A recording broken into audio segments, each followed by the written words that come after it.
नवरात्र की कथा। प्राचीन समय में राजा सुर्त नाम के राजा थे। राजा प्रजा की रक्षा में उदासीन रहने लगे थे।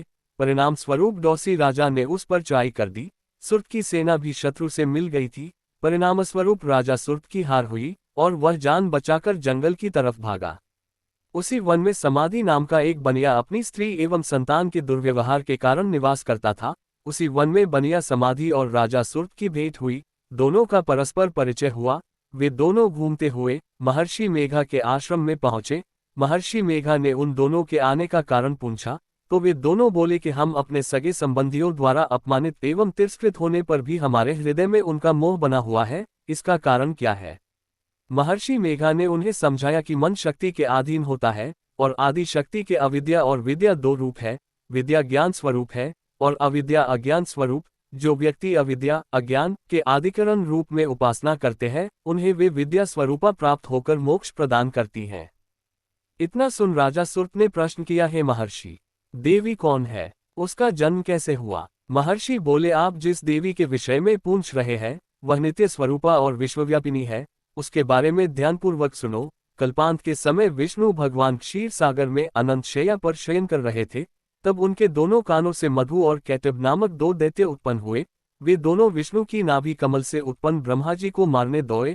ब्रह्मा जी ने उन दोनों राक्षसों को देखकर विष्णु जी की शरण में जाने की सोची, परंतु विष्णु भगवान उस समय सो रहे थे। तब उन्होंने भगवान विष्णु को जगाने हेतु उनके ननों में निवास करने वाली योगनिद्रा की स्तुति की।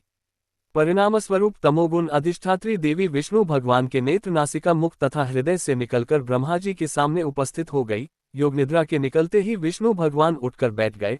भगवान विष्णु और उन राक्षसों में 5000 साल तक युद्ध चलता रहा। अंत में मधु और कैटब दोनों राक्षस मारे गए। ऋषि बोले, अब ब्रह्मा जी की स्तुति से उत्पन्न महामाया देवी की वीरता तथा प्रभाव का वर्णन करता हूँ, उसे ध्यानपूर्वक सुनो। एक समय देवताओं के स्वामी इंद्र तथा दैत्यों के स्वामी महिषासुर में सैकड़ों वर्षों तक घनघोर संग्राम हुआ। इस युद्ध में देवराज इंद्र की पराजय हुई और महिषासुर इंद्रलोक का स्वामी बन बैठा। अब देवतागण ब्रह्मा के नेतृत्व में भगवान विष्णु और भगवान शंकर की शरण में गए।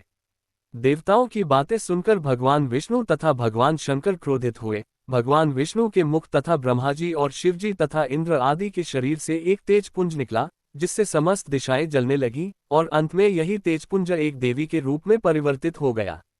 देवी ने सभी देवताओं से आयुध एवं शक्ति प्राप्त करके उच्च स्वर में अट्टहास किया, जिससे तीनों लोकों में हलचल मच गई।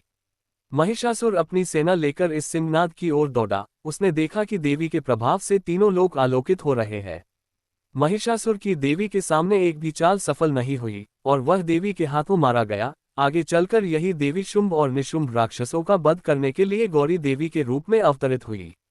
इन उपरोक्त व्याख्यानों को सुनाकर मेघा ऋषि ने राजा सुर्त तथा बनिया से देवी स्तवन की विधिवत व्याख्या की। राजा और वनिक नदी पर जाकर देवी की तपस्या करने लगे। 3 वर्ष तक घोर तपस्या करने के बाद देवी ने प्रकट होकर उन्हें आशीर्वाद दिया।